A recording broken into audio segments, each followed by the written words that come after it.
बिस्मिल्लाहिर्रहमानिर्रहीम। अस्सलाम वालेकुम डियर आल स्टूडेंट। अच्छा जी, ये हमारी के पुलिस कांस्टेबल टेस्ट प्रिपरेशन का पार्ट 2 है।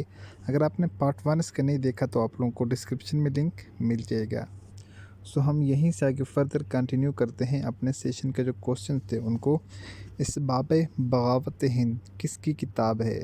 तो इसबाब बगावत हिंद ये जंग आज़ादी के बाद सर सैयद अहमद ख़ान ने लिखी थी। ओके, मोस्ट इम्पॉर्टेंट क्वेश्चन है। नेक्स्ट जो क्वेश्चन है जी, बच्चों का शायर किस शायर को कहा जाता है? तो जमीलुद्दीन आली को बच्चों का शायर कहा जाता है। नेक्स्ट यहाँ पर इंग्लिश के क्वेश्चन है, खालिजा आर इन द लाइब्रेरी। तो लाइब्रेरी के अंदर क्या होता है जी? किताबें होती हैं। सो हम लिखेंगे बुक्स और इन द लाइब्रेरी। किताबें जो हैं वो लाइब्रेरी के अंदर हैं। यहाँ पर एंटीसीडेंट होता है। एंटीसीडेंट में जो डिफरेंट वर्ड दिए जाते हैं, बाज़ टाइम आप लोगों की ये वाली चीज़ें मिसिंग होती हैं, बाज़ टाइम आप लोगों की फर्स्ट वर्ड मिसिंग होता है जो कि आपने लास्ट वाले को देखकर पोर्ट करना होता है। फॉर एग्जांपल जिस तरह यहाँ पर अब लाइब्रेरी है, तो हमें पता है लाइब्रेरी के अंदर क्या चीज़ होती हैं, किताबें होती हैं जस्ट। ठीक है, यहाँ पर डिफरेंट ऑप्शन दिए जाएंगे आप लोगों को, बुक्स और इसके अलावा कुछ भी दिए जा सकते। सही है, तो उसमें जो करेक्ट आंसर होगा आप लोगों का बुक्स होगा, क्योंकि लाइब्रेरी के अंदर क्या होता है, लाइब्रेरी के अंदर बुक्स होती हैं। तो नेक्स्ट हम आगे चलते हैं अपने क्वेश्चन की जानिब। अली लाइक है, इस जुमले में लाइक क्या है? तो यहाँ पर है अली लाइक है। तो यहाँ पर इस जुमले में लाइक क्या है? तो लाइक क्या है जी? अली की सिफ्त है। किस तरह? यानी अली लाइक है, तो यहाँ पर लाइक अली की सिफ्त है। और ये यहाँ पर अगर मैं लिखता हूँ अली ज़हीन है, तो ये भी अली की क्या होगी? सिफ्त होगी। ठीक है जी। तो अगर मैं कहता हूँ कि अली क्या है जी? अली हार्ड वर्कर है, तो ये सारी क्या होंगी? अली की सिफ्तें होंगी। जो सेंटर में जो यानी अली की सिफ्त को अली की जो है किसी चीज़ किसी खूबी या खामी को ज़ाहिर कर रहा है, तो वो अली की क्या होगी? ग्रामर के लिहाज से अली की वो सिफ्त होगी। नेक्स्ट क्वेश्चन है जी, दिन और रात कुवैत की रूह से है, मुरकबात कौन से हैं? अब दिन और रात जो है वो कुवैत की रूह से कौन से मुरकबात हैं? जो मरकब अतफ़ी हैं। आप लोगों को कैसे पता चलेगा कि ये मरकब अतफ़ी कैसे होते हैं? चलिए मैं आप लोगों को इसकी पहचान बता देता हूँ, बाकी मरकबात की भी, क्योंकि मरकबात में से आप लोगों के 2 से 3 क्वेश्चंस पेपर के अंदर आते हैं। जब किसी जुमले में ये वाला आ जाए और या वाव आ जाए, ठीक है, दिन और रात भी हो सकता है, ठीक है जी, रात और दिन भी हो सकते हैं, दिन और रात भी हो सकते हैं, तो वो आप लोगों के पास ऑलवेज मरकब अतफ़ी होगा। इसके अलावा मरकब अतफ़ी की मैं आप लोगों को फर्दर आइडेंटिफिकेशन बता देता हूँ। जिस तरह लफ्ज़ है जी रसूलुल्लाह, ठीक है जी, रसूलुल्लाह। और रसूलुल्लाह का जो लफ्ज़ है इसके अंदर ये जो लाम है, ये इसके साथ अगला जो वर्ड है इसके साथ मिल रहा है ना, रसू। यहाँ पर रसूल अल्लाह तो नहीं है ना, यहाँ पर लफ्ज़ है रसूलुल्लाह। यानी ये वाला जो आखिरी वर्ड है ये अगले के साथ जिस वक्त कंबाइन होकर एक न्यू वर्ड का में साउंड दे अलग वर्ड का, तो वो भी हमारे पास मरकब अतफ़ी होते हैं। जिस तरह अब यहाँ पर आप लोग देखें ना, यहाँ पर लिखा हुआ है रसूलुल्लाह, तो अगर हम इसको दोनों को अलग-अलग करके पढ़ें तो ये बनता है रसूल अल्लाह। ठीक है जी। तो जिस वक्त हम इसको आपस में कंबाइन करके पढ़ते हैं तो हम पढ़ते हैं रसूलुल्लाह। सो इट मीन जिस वक्त एक वर्ड का लास्ट यानी यहाँ पर जो लाम है ये अल्लाह के साथ मिल रहा है, ठीक है, रसूलुल्लाह का, तो यहाँ पर हम कहते हैं कि जिस वक्त कोई 2 वर्ड आपस में मिलाकर हमें एक न्यू साउंड दें, वो भी हमारे पास मरकब अतफ़ी होते हैं। इसके अलावा मुरकबात की डिफरेंट जो इकसाम है वो भी मैं आप लोगों के साथ वन बाई वन जो आती हैं उनको मैं डिस्कस कर देता हूँ। यहाँ पर लफ्ज़ असद का घर कवायद की रूह से क्या है? यहाँ पर मुरकब इजाफ़ी लिखा, ये इजाफ़ी है, ठीक है, अनफॉर्चुनेटली ये टाइपिंग में मिस्टेक होगी है। तो जिस वक्त हमारे पास जुमले के अंदर आ जाए का, के, की, ऑलवेज़ आप लोगों ने याद रखना है, तो वो कौन सा मरकब होगा? मरकब इजाफ़ी होगा। ठीक है जी, आप लोगों ने मरकब इजाफ़ी की आइडेंटिफिकेशन रख लेनी है अपने जहन में। कौन कौन सा जिसके अंदर क्या आ जाए, जिस जुमले के अंदर लफ्ज़ आ जाए का, के आ जाए, की आ जाए, ये तीनों में से कोई भी आ जाए तो वो मरकब कौन सा होगा? मरकब इजाफ़ी होगा। अपने जहन में आप लोग ये बेसिक से कंसेप्ट रख लें। ठीक है, इसके अलावा कुछ एक दो मरकब और भी हैं, वो मैं आप लोगों के साथ डिस्कस कर देता हूँ। ठीक है, ये मोस्ट इम्पॉर्टेंट चीज़ें हैं। इसके अलावा होते हैं जी मरकब अददी। अगर जिस वक्त मरकब के अंदर कोई भी इदाद व शुमार यानी गिनती का ज़िक्र आ जाए, फ़ॉर एग्ज़ाम्पल अगर यहाँ पर है 10 आदमी कि ये पिछले पेपर में आया भी हुआ था 10 आदमी। तो ये जो है ये कवायद की रूह से क्या है? अब कवायद की रूह से क्या है? 10 हमारे पास गिनती होगी, उसको हम कहेंगे मुरक्कब अददी। अदद का मतलब होता है गिनती, ठीक है जी। जिस मुरक्कब के अंदर गिनती आ जाए तो उसको हम मुरक्कब अददी कहेंगे, ठीक होगी जी। ये आप लोगों ने ये चीज़ अपने ज़हन में रख लेनी है। तो जिसमें गिनती आ जाए उसको मुरक्कब अददी कहते हैं। उसके बाद कुछ फर्दर हमारे पास कंटिन्यू एमसीक्यूज़ हम रखते हैं। यहाँ तक इससे पहले 17 तक हमने कर लिए थे नेक्स्ट वीडियो के अंदर। नेक्स्ट जो है कोरोना वायरस की इब्तिदा किस शहर से हुई? तो कोरोना वायरस की इब्तिदा वुहान से हुई, ठीक है। वुहान एक सिटी है। बबाए उर्दू किस शख्सियत को कहा जाता है? तो बबाए उर्दू मौलवी अब्दुल हक को कहा जाता है। नेक्स्ट क्वेश्चन नंबर 20 है मंचर झील किस ज़िले में वाक़या है? मंचर झील ज़िला दाऊद में वाक़या है। क्वेश्चन नंबर 21 है पाकिस्तान की सबसे बड़े सहरा का नाम क्या है? तो सहराए थर जो है वो पाकिस्तान का सबसे बड़ा सहरा है, यानी डिज़र्ट है। नेक्स्ट क्वेश्चन है जी does he teach English? Does he teach English, क्या वो इंग्लिश पढ़ाता है? तो यहाँ पर आगे क्वेश्चन मार्क था, तो आप लोगों ने क्या करना था, इसको क्वेश्चन के अंदर चेंज करना था। लफ्ज़ था डज़ ही, यहाँ पर लफ्ज़ डिफरेंट दिए हुए थे। टीच, तो यहाँ पर आप लोग लगता था टीच, TEAC, यानी टीच पढ़ाता है। क्या वो इंग्लिश पढ़ाता है?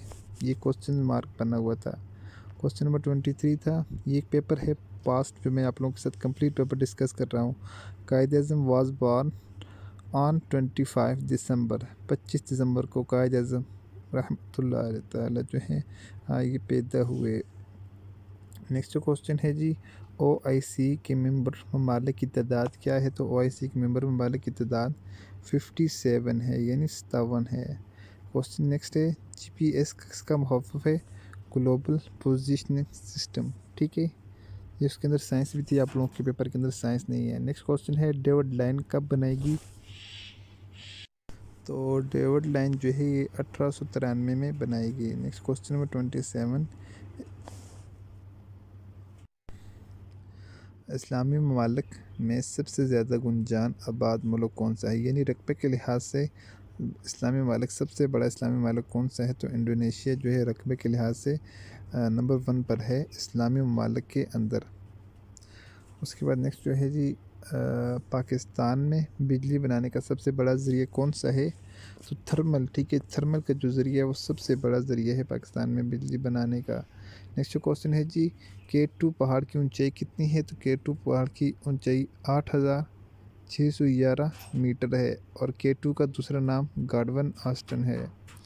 और K2 से रिलेटेड जो भी क्वेश्चंस पूछे जाते हैं वो मैंने आप लोगों के साथ डिटेल से डिस्कस किए हुए हैं।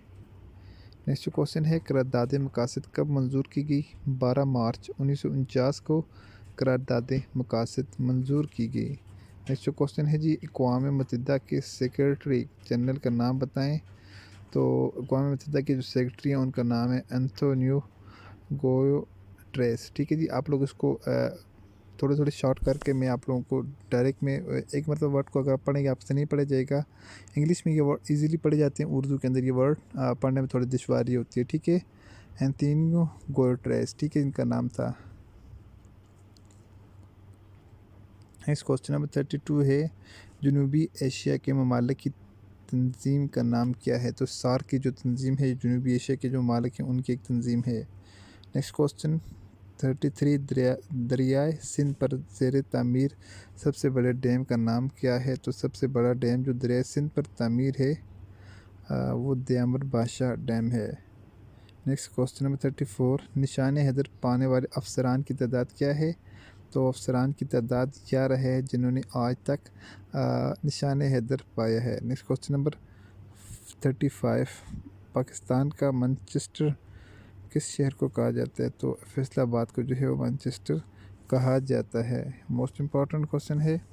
उसके बाद वर्ड है जी सिनोनियम ऑफ द बिस्टल्स। बिस्टल का सिनोनियम क्या होगा? बिस्टल का सिनोनियम्स कमीशन हो जाता है और टोमिल्ट हो जाता है, टोमिलेट, ठीक है जी। ये आप लोगों के सिनोनियम्स एंड एंटोनियम्स मैंने आप लोगों के साथ डिस्कस किए हुए हैं कंप्लीट सेशन में। नेक्स्ट क्वेश्चन है पाकिस्तान नागुज़ीर था किताब का मुसन्निफ़ कौन है? तो सैयद हसन रियाज इसके किताब के मुसन्निफ़ हैं। नेक्स्ट क्वेश्चन है, करारदाद लाहौर ऑल इंडिया मुस्लिम लीग के सालाना इजलास में कब मंजूरी की गई? तो 1940 में इसको मंजूरी की गई थी। ठीक है जी। नेक्स्ट जो है, इल्लामा इकबाल ने मशहूर खुतबा अलाहाबाद किस साल सादर फरमाया? यानी 1930 में उन्होंने अपना मशहूर खुतबा दिया था। नेक्स्ट क्वेश्चन है, जंग अज़ीम दोम का आगाज़ किस साल में हुआ? तो जंग अज़ीम दोम का आगाज़ 1939 में हुआ और 1945 में 44 में जाकर ख़त्म होगी। और पहली जो जंग अज़ीम थी 1914 से शुरू हुई और 1918 में इसकी अख्ताम हो गई, यानी ये ख़त्म होगी। मोस्ट इम्पॉर्टेंट है, अक्सर इससे रिलेटेड एक MCQ आ जाता है। नेक्स्ट क्वेश्चन है जी, अंग्रेज़ों के दौरे हुकूमत में बर-ए-सग़ीर में रियासतों की तादाद क्या थी? अच्छा जी, एक तो ये क्वेश्चन बनता है इससे रिलेटेड। एक क्वेश्चन ये बनता है कि आज़ादी के वक्त हिंदुस्तान में छोटी बड़ी रियासतों की तादाद क्या थी? इसका करेक्ट आंसर हो जाएगा 635। 635 जो है वो रियासतों की तादाद थी। तो बाज़ जगह 665 लिखा गया है, लेकिन 635 जो है ये करेक्ट आंसर है। नेक्स्ट क्वेश्चन है, रियासत जम्मू कश्मीर को अंग्रेज़ों ने डोगरा राजा के हाथ कितने रुपए में फ़रोख्त किया था? तो 75 लाख। ठीक है, 75 लाख रुपए में। नेक्स्ट क्वेश्चन, क़याम पाकिस्तान के वक्त रियासत हैदराबाद दक्कन में किस कौम की अक्सरियत थी? तो हिंदू जो थे वो हैदराबाद के अंदर अक्सरियत में थे। नेक्स्ट क्वेश्चन नंबर 4, 11 सितंबर 1948 को भारत ने किस रियासत पर हमला किया? रियासत हैदराबाद दक्कन पर जो है उसने हमला करके उसको अपने इख्तियार में यानी अपने कब्ज़े में ज़बरदस्ती ले लिया था। नेक्स्ट क्वेश्चन है जी, असासों में पाकिस्तान का हिस्सा तनासब के लिहाज से क्या था? तो 750 मिलियन रुपए जिस वक्त पाकिस्तान इंडिया से अलहदा हुआ तो पाकिस्तान का उस वक्त ये इतना हिस्सा बन रहा था, लेकिन उनको दिया नहीं गया उनका प्रॉपर हिस्सा। ठीक है, फर्स्ट में कुछ इन लोगों ने पैसे दिए, आखिर में आई थिंक 250 मिलियन इन लोगों ने जो है वो कुछ इन लोगों ने बहाने बनाकर जो है पाकिस्तान के ज़िम्मे कुछ टैक्सेस वगैरह की शराइत रख कर इन लोगों ने काट लिए थे। नेक्स्ट जो है, मुत्तहिदा बर-ए-सग़ीर में 1947 तक कुल कितनी आर्डीनेंस फैक्ट्रियाँ काम कर रही थी? तो 16 आर्डीनेंस फैक्ट्रियाँ जो है वो काम कर रही थी। नेक्स्ट जो क्वेश्चन है जी, 28 मई 1998 को पाकिस्तान ने किस पहाड़ी सिलसिले में एटमी धमाके किए? तो चागी हिल्स में पाकिस्तान ने एटमी धमाके किए। ठीक है जी, इस दिन को योम तकबीर कहा जाता है। नेक्स्ट क्वेश्चन है, पाकिस्तान का कुल रकबा कितना है? 7,96,096 मुरबा किलोमीटर जो है वो पाकिस्तान का कुल रकबा है। मोस्ट इम्पॉर्टेंट क्वेश्चन है। नेक्स्ट क्वेश्चन है, इस्लाम में इक़्तिदार आला का मालिक कौन है? अल्लाह ताला की ज़ात जो इस्लाम में इक़्तिदार आला की मालिक है। नेक्स्ट क्वेश्चन, करारदाद मकासद के मुताबिक मुल्क का निज़ाम कैसा होगा? तो यह वहदानी मुल्क का निज़ाम होगा। करारदाद मकासद पास होने का सन 1949 में करारदाद मकासद को मंजूर किया गया था। ओके। नेक्स्ट क्वेश्चन, बुनियादी असूलों की कमेटी की दूसरी रिपोर्ट 1952 में किसने पेश की? तो ख्वाजा नाज़मुद्दीन ने पेश की थी। नेक्स्ट क्वेश्चन, पाकिस्तान दस्तूर पाकिस्तान 1956 का नफाज कब हुआ? यानी 19 पहले जो आइन था 1956 का वो कब नाफिज किया गया? तो 1956 का आइन 23 मार्च को नाफिज किया गया। क्वेश्चन नेक्स्ट है, दस्तूर पाकिस्तान 1962 पास करवाने वाले सरबराह ममलकत का नाम? तो अयूब खान ने जो है 1962 का आइन बनाया था, जो कि इसके इर्द गिर्द ही रिवॉल्व करता था। ये इसका अपना आइन था बनाया हुआ। अक्सर इससे रिलेटेड क्वेश्चंस आ जाते हैं पेपर के अंदर। शरई हदूद का नफाज किया तो सदर ज़िया-उल हक ने किया था। नेक्स्ट क्वेश्चन है, बुनियादी असूलों की कमेटी की पहली रिपोर्ट शाये की? 1950 के अंदर पहली रिपोर्ट शाये की। इंसानी हकूक़ का पहला चार्टर कौन सा था? खुतबा हुज्जतुल विदा। ओके, तो ये कुछ मोस्ट इम्पॉर्टेंट क्वेश्चन थे जो कि मैंने आप लोगों के साथ सिर्फ एक ही वीडियो के अंदर डिस्कस किए हैं।